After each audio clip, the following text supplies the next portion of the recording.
မင်္ဂလာပါမိတ်ဆွေတို့ရေထုံးပေါက်2D channel ကနေပြန်လည်ကြိုဆိုလိုက်ပါတယ်အရင်တင်ပေးခဲ့တဲ့ 2D တွဲနဲ့သင်ခန်းစာလေးကိုအားပေးကြလို့အခုဆိုရင်ကျွန်တော်တို့ channel လေးဟာ subscriber 900ကျော်သွားပါပြီဒါကြောင့်မိတ်ဆွေတို့အတွက်ကျေးဇူးတုံ့ပြန်တဲ့အနေနဲ့ဒီနေ့မှာထွက်မဲ့3လုံးအတွက်ကလင်ဒါကြည့်ပြီးတေချာတွက်ထားတာကိုအထူးတင်ပေးလိုက်တာဖြစ်ပါတယ်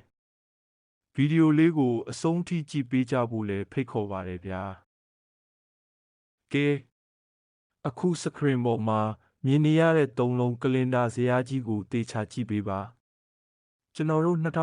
2025တစ်နှလုံးကိုကြည့်မယ်ဆိုရင်ထွက်မဲ့အပတ်ရဲ့အပေါ်ကကဏ္ဍတွေဟာကီးသို့မဟုတ်ဝမ်းချင်းဖြစ်ခဲ့တဲ့အချိန်တွေအတော်များပါတယ်ဗျဒီမှာကျွန်တော်ဝိုင်းပြထားတာကိုကြည့်ပါ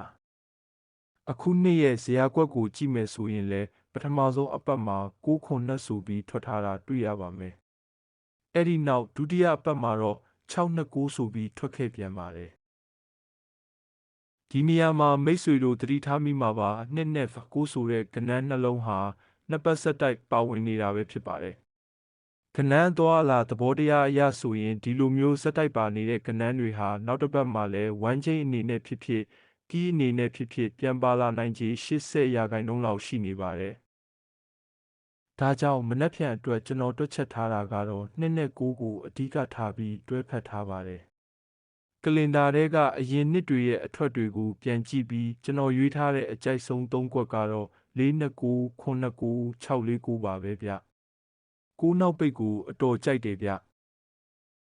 ဒီခံမှန်းချက်တွေကတော့ထွက်ပြီးသားကဏ္ဍအသွားအလာအရကျွန်တော်ကိုယ်တိုင်တွက်ချက်ထားတာမို့လို့မိတ်ဆွေတို့အကြိုက်တူမှလိုက်ကစားကြပါမိတ်ဆွေတို့ကဘာကဏ္ဍတွေကြိုက်တယ်ဆိုတာ comment မှာရေးခဲ့ကြပါဦးဗီဒီယိုလေးကိုကြိုက်ရင် like ပေးခဲ့ကြပါဦးဗျညနေကျရင်ကံကောင်းကြပါစေဗျာနောက်ထပ် 2D တွက်နီးသင်ခန်းစာနှစ်တင်ရင်သိရအောင်လို့ channel လေးကို subscribe လုပ်ထားပြီးတင်ချင်းသိရအောင်ခေါင်းလောင်းလေးကိုအော်မှာထားပါဗျအားလုံးကိုကျေးဇူးတင်ပါတယ်ခင်ဗျာပြန်တွေ့ကြမယ်နော်